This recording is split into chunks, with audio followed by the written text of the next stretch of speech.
धर्म एक ऐसा शब्द जो हमारे जन्म के साथ ही जन्म लेती है।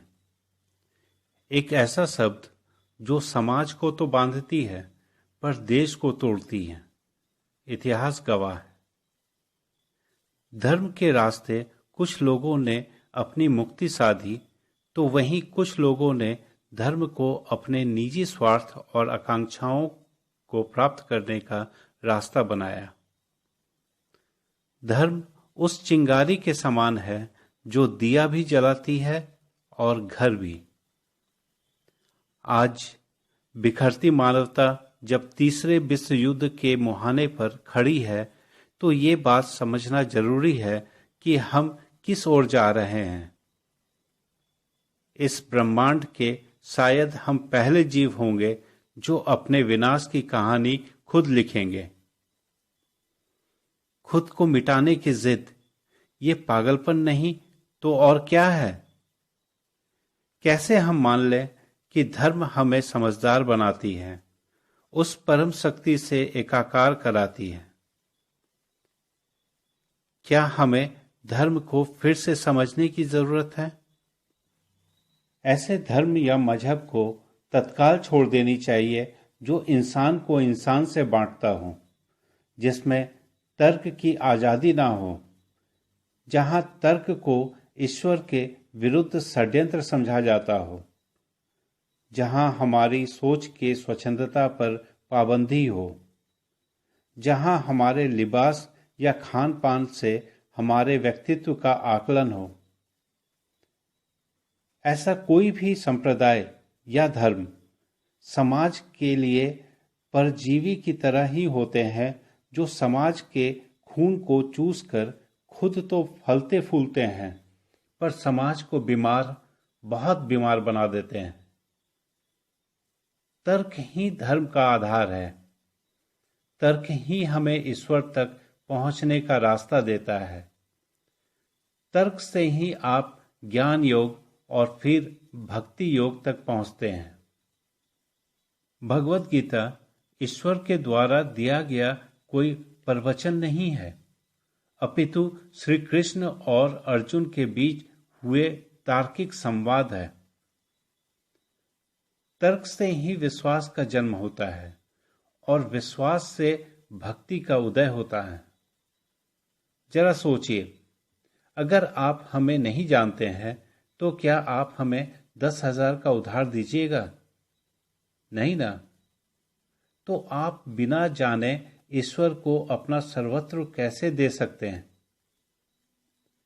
दूसरी ये बात समझिए कि दुनिया में आज तक जितने भी मनुष्य हुए हैं, किसी का भी फिंगरप्रिंट एक जैसा नहीं है, यानी हर आदमी एक दूसरे से भिन्न है। ऐसे में हर आदमी का सोचने और समझने का तरीका और परिपक्वता अलग है।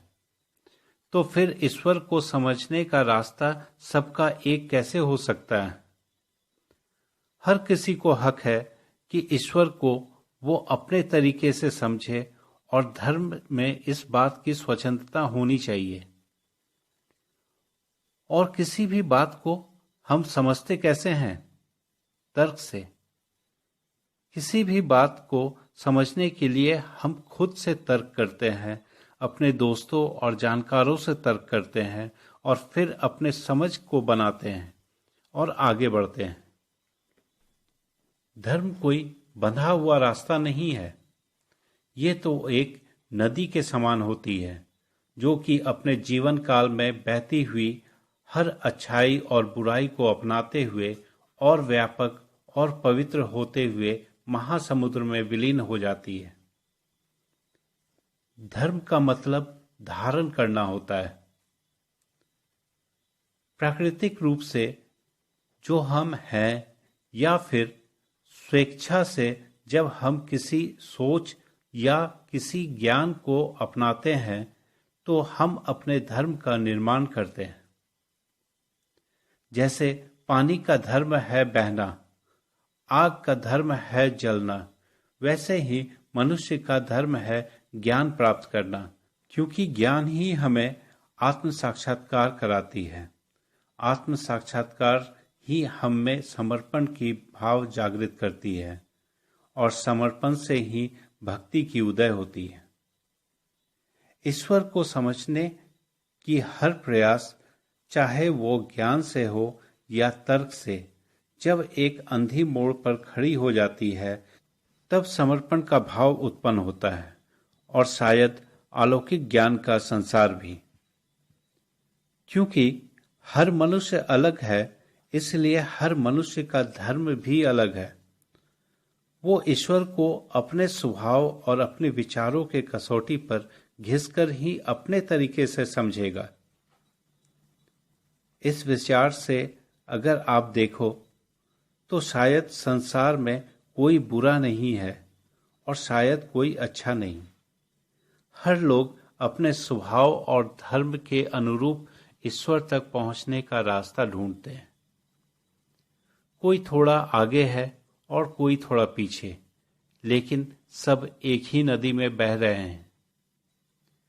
किसी के धर्म को अपना के और भटक जाने से अच्छा है कि अपने धर्म को हम जिएं, क्योंकि इसमें भटकने का डर नहीं होता है।